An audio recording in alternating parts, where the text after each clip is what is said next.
अगस्त क्रांति के दिन मजदूर संगठनों का भारत बचाओ दिवस, जमकर हुए विरोध प्रदर्शन। आज 9 अगस्त यानी भारत छोड़ो आंदोलन अगस्त क्रांति की 19वीं वर्षगांठ के ऐतिहासिक मौके पर केंद्र सरकार की मजदूर व किसान विरोधी नीतियों के खिलाफ मजदूर संगठन बड़ी संख्या में सड़कों पर उतरे। मजदूर संगठनों ने भारत बचाओ दिवस मनाया। इस विरोध प्रदर्शन में 10 केंद्रीय मजदूर संगठनों ने संयुक्त रूप से हिस्सा लिया। इस विरोध प्रदर्शन के लिए 9 अगस्त के दिन को इसलिए चुना गया क्योंकि इसी दिन 1942 में अंग्रेजों के खिलाफ भारत छोड़ो आंदोलन की शुरुआत हुई थी। एजिटेशन कर रहे हैं, इसका मुख्य कारण क्या है? इसका मुख्य कारण है केंद्रीय सरकार ने डिफेंस फैक्ट्री को और दूसरे सरकारी कंपनियों को प्राइवेट हाथ में देने का जो फैसला किया है, उसके विरोध में हम लोग का आज आंदोलन का शुरुआत हुआ है। अच्छा, तो इसमें कौन कौन से लोग शामिल हो रहे हैं? आप लोग के जो सीनियर लीडर है, कौन कौन से लोग शामिल हो रहे हैं? पूरे देश में इस लड़ाई को INTUC बाहर में और अंदर में कांग्रेस पार्टी पार्लियामेंट के अंदर लड़ाई में उतर चुका है और हम लोग आखिरी देखना चाहते हैं कि ये सरकार और क्या क्या कर सकती है, क्योंकि ये जो संपद है देश का, इसको नेहरू, इंदिरा जी, राजीव गांधी ये देश को देकर गए हैं और अभी की जो सरकार है वो देश के इस संपद को बिक्री कर देना चाहती है। यानी देश के साथ ये विश्वासघात है और विश्वासघातकों को हम लोग कभी माफ़ नहीं करेंगे, श्रमिक लोग कभी माफ़ नहीं करेंगे। अच्छा, तो इसमें आप आज जो एजिटेशन कर रहे हैं, इसके बाद भी और भी आप लोगों का प्लान है एजिटेशन करने का? बहुत प्लान है, ज़रूरत पड़ेगा तो हम लोग भूख हड़ताल में बैठेंगे, क्योंकि हम लोग गांधी जी का अनुयायी है। हम लोग बम और गोली से तो लड़ाई लड़ नहीं सकते। गांधी मूर्ति के पास बैठ जाएंगे हम लोग भूख हड़ताल करके। जब तक हमारी मांग को नहीं मानेगा हम लोग वहीं मरेंगे।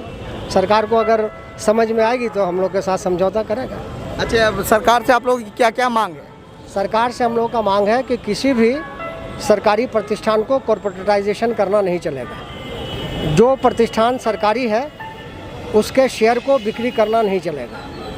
जैसे एग्जाम्पल के तौर पर भारत पेट्रोलियम का 47% शेयर बिक्री कर दिया बनिया लोगों के हाथ में। गारंटी शिप बिल्डर्स का 27% शेयर बनिया लोगों के हाथ में बिक्री कर दिया, जो डिफेंस का जहाज़ बनाता है। उसी तरह से अब डिफेंस में जो सामान बनता है, गन बनता है, राइफल बनता है, पिस्टल बनता है, रिवॉल्वर बनता है, आर्म्स एम्यूनिशन भी बनता है वहाँ। और अगर इतिहास कहता है कि जितनी लड़ाइयाँ हम लोगों ने जीती है, चाहे वो पाकिस्तान के विरोध में हो या चाइना के विरोध में हो या बांग्लादेश को आज़ाद कराने में, इन्हीं ऑर्डिनेंस फैक्ट्री के मज़दूरों का बनाया हुआ जो आर्म्स और एम्यूनिशन है वो काम आया है और हमारा देश विजयी हुआ है। तो ऐसे कारखानों को अगर कॉर्पोरेटाइज करके प्राइवेट हाथ में देगा तो उस चीज़ को न वहाँ का श्रमिक बर्दाश्त करेगा, न INTUC बर्दाश्त करेगा, न ही देश के देशवासी इसको बर्दाश्त करेंगे, क्योंकि ये देश के साथ विश्वासघात है। अच्छा, ये जो एजिटेशन हो रहा है, इसमें आपका साथ कौन कौन से यूनियन के लोग दे रहे हैं? देखिए, कौन कौन यूनियन नहीं, ऑल इंडिया में एक ज्वाइंट प्लेटफॉर्म है। तो 10 केंद्रीय संगठन से शुरू हुआ था, अभी उसमें और भी बहुत सारे लोग शामिल हो गए इस लड़ाई में। तो भारतीय मजदूर संघ जो है वो भी लड़ाई में शामिल हो गया कि उनको जबकि वो RSS का विंग है, लेकिन उनके दिमाग में आया है कि 56 इंच का सीना जो दिखाया था और वोट लिया था, उनको भी धोखा दे रहा है, उनको ऐसा लगा है, इसलिए हमारे साथ आ गए। हम उनका वेलकम किया।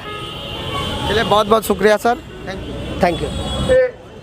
সেই আন্দোলনকে স্তব্ধ করার জন্য আমাদের দেশের শ্রম আইন সংশোধন করা হয়েছে, কৃষি আইন সংশোধন করা হচ্ছে, যাতে কর্পোরেটের মুনাফা বৃদ্ধি করার জন্য এবং গোটা দেশে আজকে এই স্বৈরাচারী ফ্যাসিবাদী সরকার গণতন্ত্রকে তারা হত্যা করেছে।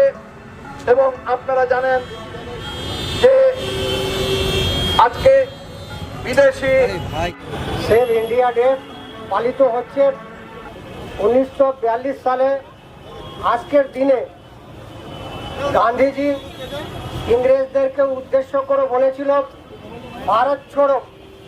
আজকে আমরা বলতে চাইছি যে ভারতকে গান্ধীজি নেতৃত্বে এবং বিভিন্ন সংগঠনের নেতৃত্বে স্বাধীন করা হয়েছিল, আজকে আবার আস্তে আস্তে আমরা দেখতে পাচ্ছি এখানকার শ্রমিক, এখানকার কৃষক, এখানকার আম জনতা পরাধীন হয়ে যাচ্ছে।